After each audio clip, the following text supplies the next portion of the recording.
ณบัดนี้อาตมาภาพจะได้รับประทานแสดงพระสัทธรรมเทศนาในกฐินทานคถา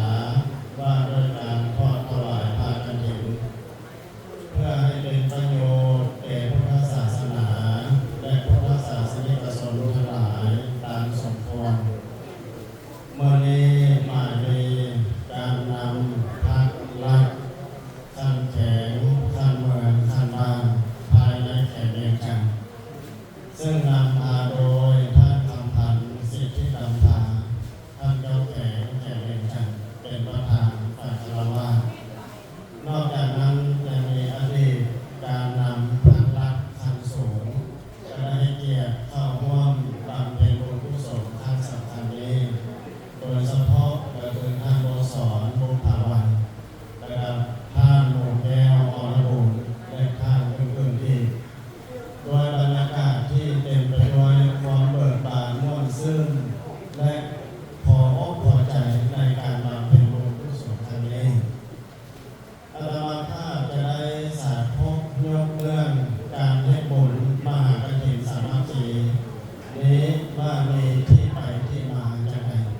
การเทศบุญกฐินนั้นได้บุญแบบใดพอเป็นเครื่องประดับสติปัญญาพอสังเกตคำว่าการทอดถวายผ้ากฐินนี้หมายถึงประเพณีการเทศบุญทางทานตามฤดูกาลท้ายฤดูฝนนั่นก็คือว่าฤดูฝนเริ่มตั้งแต่เดือน8แห่ง1ค่ำไปสิ้นสุดเมื่อเดือน12รวมเป็น4เดือน3เดือนเบื้องต้นคือนับตั้งแต่เดือน8แห่ง1ค่ำฮอดเมื่อเดือน11พระพุทธเจ้าอนุญาตให้พระสงฆ์จำพรรษานับตั้งแต่เดือน11แห่ง1ค่ำฮอดเมื่อเดือน12แม้นเป็นเขตระยะที่พระพุทธเจ้าอนุญาตให้ทั้งผ้ากฐินหรือว่าผ้าเปลี่ยนผ้าใหม่ซึ่งมีที่มาจุดเริ่มต้นในการให้บุญถวายผ้ากฐินนี้ในคณะองค์สมเด็จพระสัมมาสัมพุทธเจ้าประทับจำพรรษาอยู่ที่วัดพระเศตวันเมืองสาวัตถีในคณะมีภิกษุสามเณรปาฐา30 องค์ปรารถนาเดินทางไปเฝ้าพระพุทธเจ้าเพื่อให้ทันในเมื่อเข้าพรรษาจึงได้พร้อมกันออกเดินทางจากเมืองปาฐาไปฮอดเมืองสาเกตก็พอดีฮอดมุ่นเข้าพรรษาพระสงฆ์30 องค์นั้นยังบ่ทันฮอดเมืองสาวัตถีบ่พระพุทธเจ้าอยู่พระสงฆ์30 องค์จึงพักจำพรรษาอยู่ที่เมืองสาเกตเป็นระยะเวลา3 เดือนแต่ต้นฤดูฝน3 เดือนเมื่อจำพรรษาอยู่เมืองสาเกตพอออกพรรษาปวารณาแล้ว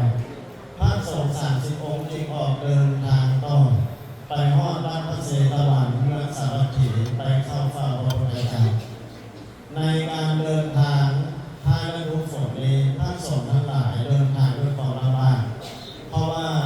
พระสงฆ์สมัยนั้นบ่ได้ใส่เกิบบ่มีเกิบใส่แล้วบ่มีรถขี่บ่มียนต์ขี่คือเฮาปัจจุบันนี้ซึ่งพระสงฆ์นั้นได้เดินด้วยตีนเปล่าผ่านทุ่งนาผ่านป่าผ่านดงลัดโคกน้อยโคกใหญ่ก่อนจะฮอดวัดพระเศตวันด้วยความลำบากบางเทื่อก็ฝนตกบางเทื่อก็ลอยลุยที่ตรงไปก็มีพอไปฮอดพระพุทธเจ้าถามข่าวสุดทุกตามประเพณีแล้วพระสงฆ์ทั้งหลายจึงถวายรายงานตามที่มีมาทุกประการพระพุทธเจ้าได้ทอดพระเนตรเห็นพระสงฆ์ทั้งหลายเหล่านั้นมีผ้าจีวรอันเก่าบางองค์กับเพื่อนด้วยตนบางองค์กับผ้าจีวรนั้นขาดพระพุทธเจ้าจึงปรารภมาอนุญาตให้พระสงฆ์ทั้งหลายพัดเปลี่ยนจีวรใหม่เมื่อพระพุทธเจ้าอนุญาตอย่างนั้นในเมืองสาวัตถีมีแม่ออกคนหนึ่งชื่อว่านางวิสาขาแม่ออกคนนี้เป็นแม่ออกที่อุปถัมภ์คำชูพระพุทธเจ้าพร้อมด้วยพระสงฆ์ทั้งหลายจึงขออนุญาตปวารณาเป็นผู้ถวายผ้ากฐินให้แก่พระสงฆ์การถวายผ้ากฐินในสมัยนั้นจะเป็นผ้าเนื้อละเอียดผ้าสำเร็จรูปคือปัจจุบันนี้ผ้าเป็นไม้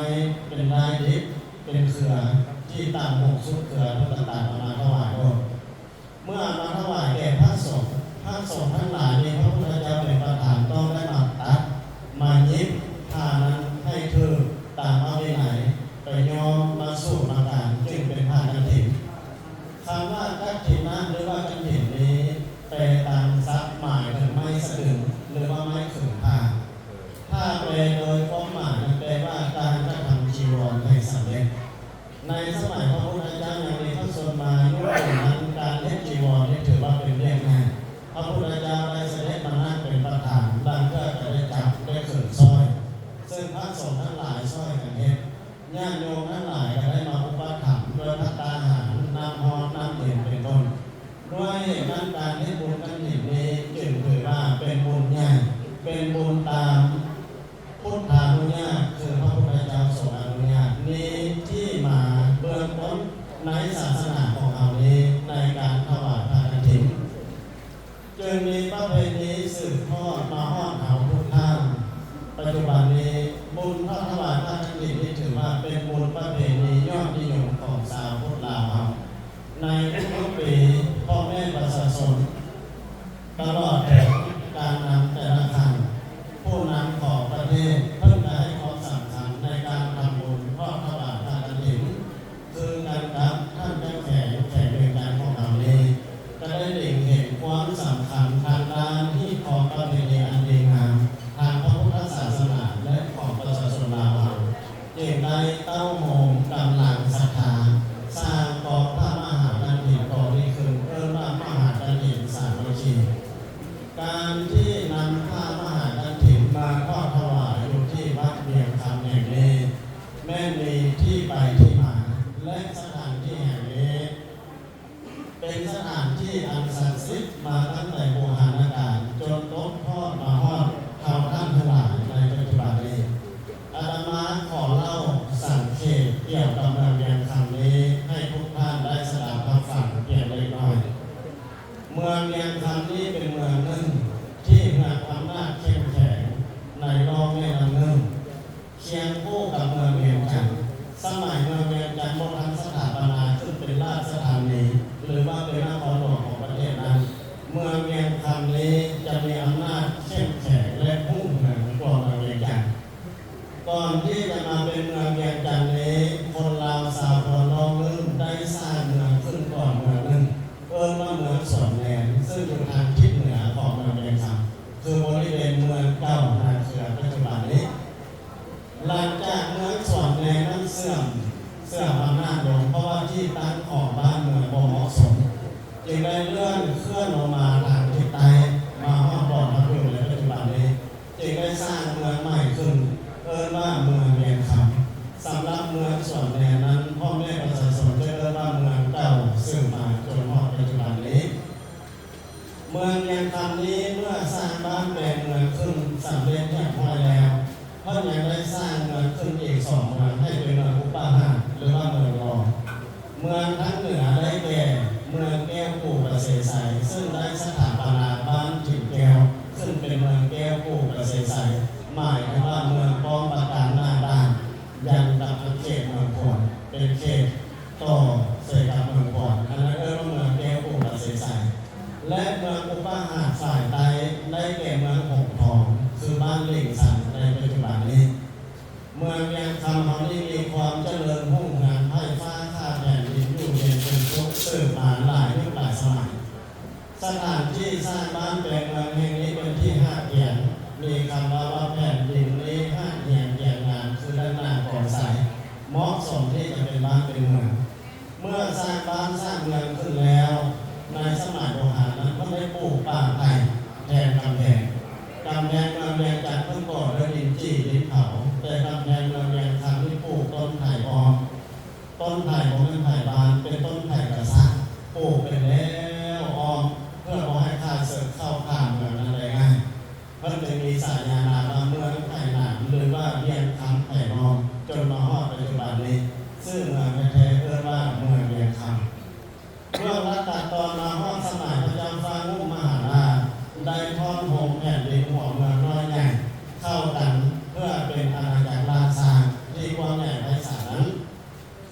ในการยกทัพมาจากทางใต้เพื่อมาป่าเมืองเวียงคำนี้เจ้าเมืองเวียงคำปกครองในสมัยที่พระเจ้าฟ้างุ่ม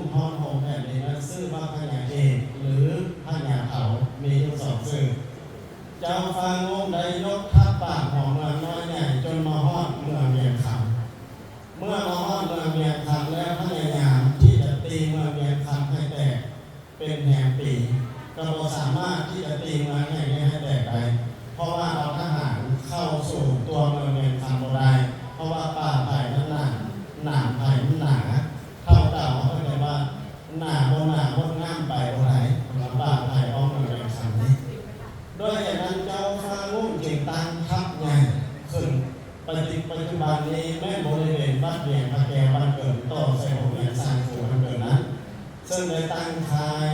ตรงกันข้ามกับเมืองเวียงคำคือว่าเวียงคำเขานี้ได้ตั้งค่ายและได้ขุดคลองเสริมออกค่ายสาเหตุที่ขุดคลองเสริมนั้นเพื่อรอให้สร้างให้มาให้ข้าศึกศัตรูทำลายค่ายทหารได้ง่ายมันเป็นขุดคลองเสริมออกคลองเสริมเจ้าฟ้างุ่มออกค่ายเจ้าฟ้างุ่มนั้นยังมีสืบมาฮอดปัจจุบันนี้เมื่อหาวิธีตีเมืองเวียงคำให้แตกเป็นไรก็บ่แตกด้วยเหตุนั้นกลศึกของเจ้าฟ้างุ่มจึงมียุทธวิธีใหม่เขาเรียกว่าเจียงเงินเจียงคำคือลูกพระโหนูลูกหน้านั้นก็ได้หล่อหลอมเงินหล่อหลอมคำแล้วเอาลูกหน้าลูกพระโหนูนั้นไปจุบเอาคำจุบเอาเงินนั้นเคลือบหัวพระโหนูด้วยหัวลูกหน้านั้นแล้วยิงสุ่มใส่กำแพงห้องหลังคือป่าไผ่ยิงให้หลายยิงหลายเลยแล้วพากันยกทัพหนีเจ้าฟ้างุ่มได้ถอยทัพกลับคืนไปป่าหัวเมืองน้อยใหญ่ร้อยเอ็ดประตูทางฝั่งแม่น้ำของคือภาคอีสานในปัจจุบันนี้เป็นเวลาแห่งปีฝ่ายพ่อแม่ประชาชนเมืองเวียงคำโบหารฮู้เพราะว่าพากันไปทำมาหากินแล้วไปพ่อเงินพ่อคำต้องมีน้ำสุ่มไผ่ทั้งหลายก็เลยปากต่อปากเล่าต่อเล่าพร้อมกันไปพุทธก้นสุ่มไผ่เพื่อซ่อเอาเงินเอาคำฝนเดียวเท่านั้นป่าไผ่มันเกิดมากเททำลายหมดเพราะว่าซ่อเอาเงินเอาคำด้วยเหตุนั้นเมื่อสายเสริมทั้งส่งข่าวถึงเจ้าฟ้างุ่มว่าป่าไผ่เมืองเวียงคำถูกทำลายห้าข้างหมดแล้วเจ้าฟ้างุ่มยกทัพมาหอกสองมาแล้วก็เนี่ยไฟจูดป่าไผ่ใหม่เตรียมทัพเข้ามาจับเอาพญาเผ่าพญาเอกใส่จันลงเส้นเรื่องพญาเอกมีเต้นโบตายเมื่อเวียงคำที่มีมูลเสื้อทางด้านการปกครองนี่หลายอย่างโดยเฉพาะคือการต่อสู้ฆ่าศึกศัตรูหัวเมืองน้อยใหญ่จนฮอดสมัยเสือหอเขาก็ยังมีวิสานหนักเหนียวฝันโบเข่าแทงโบเข่าเอาใช้จันแท่นั่งกระโดดตายมูลมรดกนั้นสืบทอดมาเจ้าฟ้างุ่มเข้ามายึดเมืองได้จากพญาเผ่าและแล้วในที่สุดพญาเผ่าหรือพญาเอกก็ยอมสละนิพักขึ้นตรงต่อเจ้าฟ้างุ่มเจ้าฟ้างุ่มจึงสถาปนาพญาเผ่าหรือพญาเอกเป็นเจ้าผู้ปกครองเมืองเวียงคำนี้สืบต่อไปแต่ขึ้นตรงต่อหลวงพระบางต่อขึ้นตรงต่อหลวงพระบางเวลาจากการสร้างหลวงพระบางล่วงรับตัดตอนมาฮอดสมัยที่พระมหาปาสมันตเถระได้นำพาขบวนพระสงฆ์พระบางพุทธราวันนอกพระศรีมหาโพธิ์จากประเทศกัมพูชาขึ้นมาจุดหมายปลายทางเพื่อจะเอาไปประดิษฐานอยู่ที่นครหลวงพระบางซึ่งเป็นราชธานีในสมัยนั้นพอขบวนดังกล่าวนั้นมาฮอดเมืองเวียงคำเจ้าเมืองเวียงคำพร้อมด้วยพ่อแม่ประชาชนที่ความสมจิตยินดีอย่างยิ่งได้ออกไปต้อนรับอยู่รอบเมืองแล้วแห่ขบวนพระบางนำโดยพระมหาปาสมันตเถระเข้ามาสู่เมืองเวียงคำได้ทำการสมโภชครบงานบูชาด้วยเหตุว่าเจ้าเมืองเวียงคำนี้พร้อมด้วยประชาชนเมืองเวียงคำนี้มีความเคารพนับถือพุทธศาสนาอย่างยิ่งจึงได้ขอร้องให้พระมหาปาสมันตเถระนำพระบางประดิษฐานอยู่ที่เมืองเวียงคำด้วยเหตุนั้นพระมหาปาสมันตพร้อมด้วยคณะธรรมทูตทั้งหลายจึงได้มอบพระบางให้เป็นมิ่งมงคลมรดกแก่เมืองเวียงคำในสมัยนั้นได้ประดิษฐานอยู่ต่อหน้าศาลาก่อนแล้วประกอบพิธีนี้คนเขียนปลายติดไปหันอันนั้นเป็นของพระบางและนี้สาวที่ได้ขิงปักลงเลิกอย่างบอกว่าพุทธศาสนาอย่างห้าลงเลิกแล้วที่เมืองเวียงคำซึ่งนี้สาวที่ได้ขิงเป็นเรียกฝากลงข้างของพระบางนั้นเขายังมีหลักฐานสืบมาว่าปัจจุบันนี้พระบางพุทธลาวันนั้นได้ประดิษฐานอยู่วัดแห่งนี้เมืองแห่งนี้เป็นเวลา140 กว่าปีด้วยเหตุว่าสมัยพระเจ้าวิสุทธิราชนั้นเพิ่นได้มาเป็นเจ้าเมืองปกครองเมืองเวียงคำภายหลังมาเพิ่นได้ถือสถาปนาขึ้นเป็นพระเจ้ามหาชีวิตเพิ่นเคยอุปถัมภ์คำสู่พระบาทนี้มาก่อนวรบาทมาก่อนเมื่อเพิ่นเป็นเจ้าชีวิตแล้วจึงมีฮักสั่งให้อัญเชิญพระบาทจากสถานที่แห่งนี้ขึ้นไปสู่นครหลวงพระบางตั้งแต่บัดนั้นและประวัติยังยืดยาวอยู่เกี่ยวกับพระบางอาตมาก็สาพบยกให้เห็นว่าสะพกเกี่ยวกันกับ เมืองเวียงคำของเรามีในแบบนี้ด้วยเหตุนั้นเราทั้งหลายจึงตั้งข้อสังเกตว่าพ่อแม่ประชาชนรองเรื่องที่ส่วนหลายเรารักษาได้หมดแต่พ่อแม่ประชาชนบ้านเกิดนั้นมีสำเนียงที่แตกต่างสำเนียงที่แตกต่างก็ย้อนว่าข้าห้ามใช้ให้ฟ้าบริบาลทั้งหลายจากหลวงพระบางได้มาห้ามใช้มาปฏิบัติหน้าที่ราชการที่เมืองเวียงคำในสมัยโบราณด้วยเหตุนั้นสำเนียงเสียงเว้าหลวงพระบางผสมกับเสียงเว้าของคนควรรองเอิ้นจึงออกมาเป็นสำเนียงเสียงเว้าของพี่น้องผู้ละผมสืบมาเป็นเอกลักษณ์โบราณจนฮอดบัดนี้อันนี้เกี่ยวกับประวัติความเป็นมาของเมืองเวียงคำและวัดเวียงคำแห่งนี้ชื่อวัดที่เพิ่นว่าวัดไผ่หนามก็ดีวัดเจ้าฟ้าลุ่มก็ดีอันนั้นท่านบ่มีในจารึกเพิ่นว่าวัดเวียงคำเขาได้เห็นว่าภายหลังที่พระเจ้าไสยเศรษฐาธิราชได้สถาปนาเมืองเวียงจันทร์ขึ้นเป็นราชธานีแล้วพระองค์ได้เสด็จมาที่เมืองเวียงคำแห่งนี้ได้มาจัดการระเบียบบ้านเมืองให้เรียบร้อยแล้วได้สถาปนามหาศิวลาอยู่วัดเวียงคำนี้เป็นสมเด็จพระสังฆราชแห่งเมืองเวียงคำซึ่งประทับอยู่ที่บ้านแห่งนี้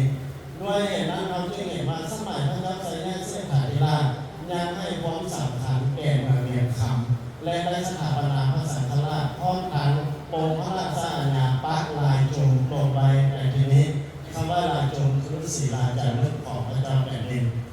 ล่วงลัดตัดตอนมาฮอดสมัยพระเจ้าอนุวงศ์เมืองเวียงจันทร์เสียให้แก่สยามสมบัติควรค่าเมืองเวียงจันทร์นั้นมีพระสุขพระใสพระเสริมพระแทรกคำพระอรุณและพระอื่นหลายองค์ซึ่งได้ทอนโหมจากพระบรมมหาราชวังมาที่วัดโพธิ์ไทรเห็นว่าจะสู้กับข้าศึกบ่ไหวเพิ่นได้เคลื่อนย้ายส่งให้พญาเมืองเวียงคำเป็นผู้คุ้มครองเมื่อพญาเมืองเวียงคำได้คุ้มครองคำดีกาและมรดกทั้งหลายเหล่านั้นแล้วได้ข่าวว่าเมืองเวียงจันทร์ถูกจูบเล้าเผาผ่านไปแล้วพญาเมืองเวียงคำคิดว่าย้านโมทักษามรดกของแผ่นดินนี้ไว้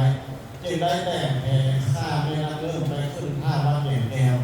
แล้วนำเอาสมบัติทั้งหลายนั้นไปเสื้อไปทำบ้านสาวเถิดภูเขาปล่อยเมื่อข้าเสื้อเขาเมืองเวียงจันทร์แล้วได้แก่พลอยมาผู้ว่าสมบัติมาตกเมืองเวียงคำจึงนำมาฮอดเมืองเวียงคำเวียงคำได้มาเทจุดเล้าเผาผ่านเมืองเวียงคำให้หักขาดนี่เป็นประวัติศาสตร์นอกตำราแล้วจึงตามแกะพลอยขึ้นไปฮอดคำบางสาวภูเขาควายได้นำเอาคำพีดีกาพระพุทธรูปและสิ่งศักดิ์สิทธิ์ทั้งหลายซึ่งเป็นมรดกนั้นลงสู่น้ำนึ่งแต่งแพลอกไปแพลำนึ่งและแต่อยู่ที่บ้านปากนึ่งเพื่อเราเดินพระสุขแพพระสุขจมลงหัน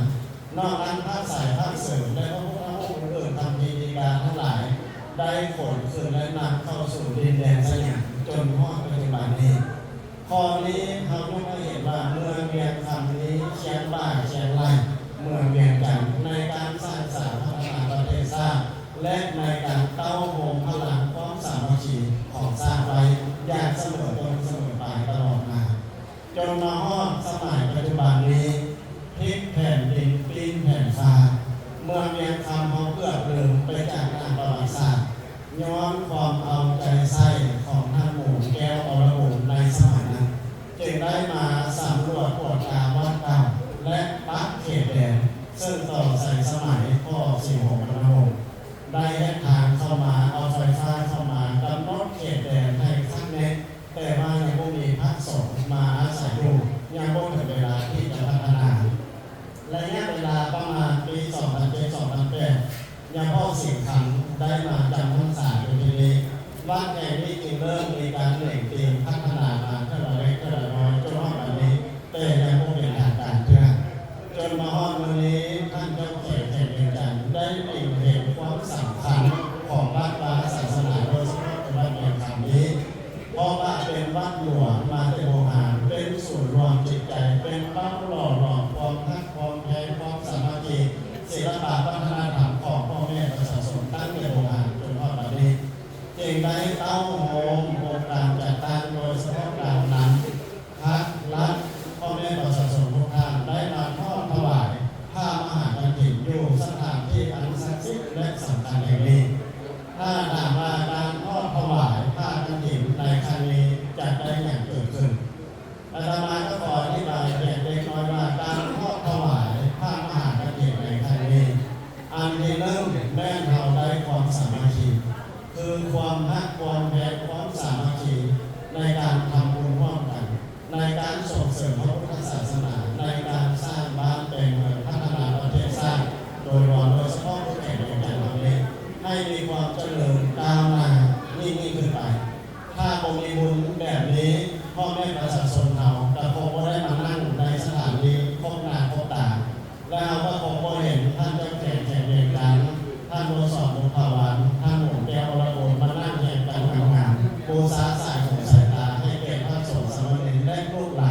ตลอดในองค์การจัดตั้งทุกท่านคือครั้งนี้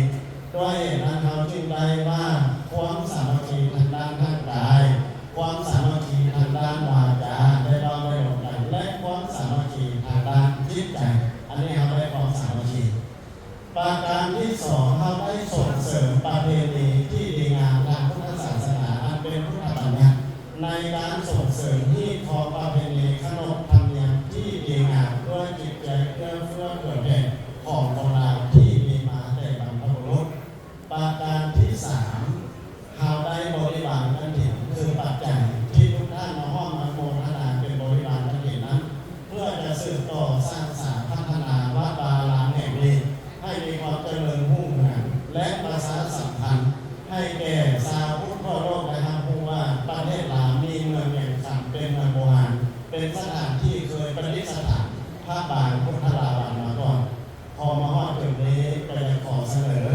นำพ่อนำแม่นำองค์การจัดตั้งให้พิจารณาคือเกี่ยวกับสายทางที่พระบาทเคยประดิษฐานและผ่านไปนั้นให้จังไดเพื่อให้ลูกให้หลานเกิดมาภายซอยได้รับรู้ในจุดนี้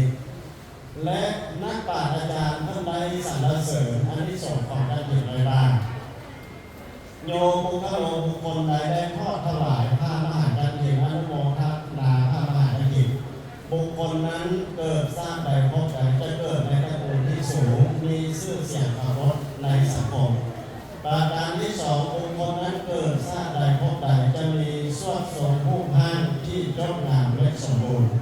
ประการที่สามบุคคลนั้นเกิดสร้างใดพบใดจะมีผิวพรรณบรรณะผ่องใสรุดดั่งคำในเบาประการที่สี่บุคคลนั้นเกิดชาติใดพบใดจะเป็นผู้อุดมสมบูรณ์ด้วยทรัพย์สมบัติเป็นผู้บริบริยาบ่ผู้บริยาบริบริหากินบริแผ่นดินอยู่และประการสุดท้ายบุคคลนั้นเกิดมาชาติใดพบใดจะมีจิตใจเกษมสำราญคือเป็นคนใจกว้างมีความเอื้อเฟื้อเผื่อแผ่โอ้เอื้ออารี